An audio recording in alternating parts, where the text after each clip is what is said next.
Hi, it's Beth here from International RN, and today we're going to talk about your evidence-based practice station in your OSCE exam. So this should be one of your last stations, although sometimes they do it in a different order, and this is just a written station. So you'll have 10 minutes for this. For this, you will have one of 15 different scenarios, which I will show you in a minute. Now, the important thing is to approach all the scenarios the same. We're going to go through and review one of the scenarios and discuss how that might be similar to the other ones and how you can approach them in a similar manner, because it's going to be difficult to remember the answers to all 15. But I would suggest that you try your best to practice all 15 before the exam. I know it's a bit of a big ask, but you need to do it because there's specific points you need to list for all of them. Relevant to each scenario. Okay, so we're going to review the sleep in intensive care scenario today, which has been provided by the NMC, and also they have provided the marking criteria.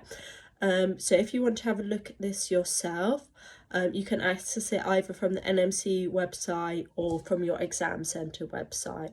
So you can see when you approach the station, within your 10 minutes you will have to read the text, the information they've provided you. It is quite lengthy. In your exam, hopefully it'll be shorter than this one, but I would just try and read it as quick as you can, and then still within that 10 minutes you need to answer, provide a written answer, so your handwriting does need to be really fast and you need to practice this. So if you want to, I would suggest you take the time now to stop for 10 minutes and have a go at answering the sleep in intensive care question, and then we can discuss the answer together. Well, I will discuss the answers alongside the marking criteria. So you can provide your answers in bullet points and just fill out the blank page. So let's look at the marking criteria now. So the main thing, the first thing they say is summarise the main findings from this article and draw conclusions, making recommendations for practice.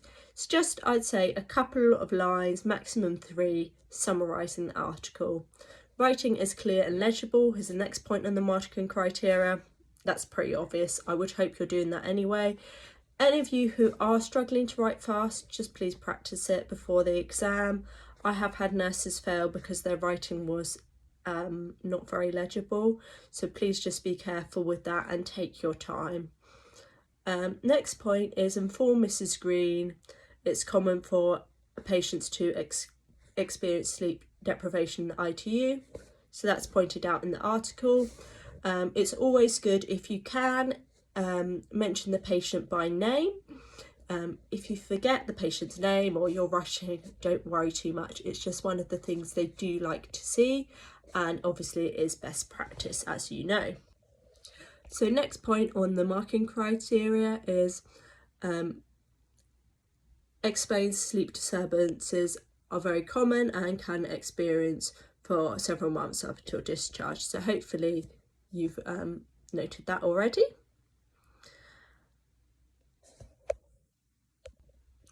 Okay, so next point in the marking criteria says explains that the nature of the patient's illness, previous sleep experience and severity of illness may influence sleep patterns, so hopefully you've written that.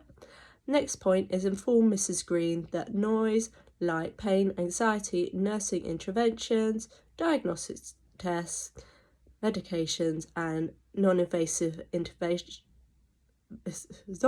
ventilation may have impacted her sleep.